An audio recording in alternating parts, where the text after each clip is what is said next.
साईं मुंहिंजा जलंदर घोट अरुण टोपाड़ीअ जो तव्हांखे यादि कयो असांखे आदेश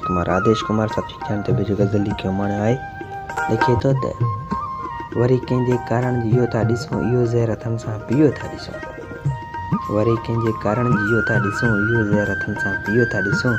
छॾे को असांखे वयो मोर माण्हू छॾे को असांखे वयो मोर माण्हू अकेलो बि तंहिंखे कयो था ॾिसूं पुछी ॾियो असांखे हुयो ॾोह कहिड़ो पुछी ॾियो असांखे हुयो ॾोह कहिड़ो छॾे हू वियो बसि छॾियो था ॾिसूं वरी कंहिंजे कारण जियो था ॾिसूं इहो ज़हर हथनि सां पीओ था ॾिसूं कंदा चा गुआसूं हुयो प्यार कंहिंसां कंदा चा गुआसूं हुयो प्यार कंहिंसां वरी ॾुख तंहिंजा सहियो था ॾिसूं सफ़ीक जान अॼु जे थियो बेवफ़ा सफ़ीक जान अॼु जे थियो बेवफ़ा सिवा तुंहिंजे थिबा रहियो था ॾिसूं वरी कंहिंजे कारण जियो था ॾिसूं इहो ज़हर हथनि सां पीओ था ॾिसूं इहो ज़हर हथनि सां पीओ था ॾिसूं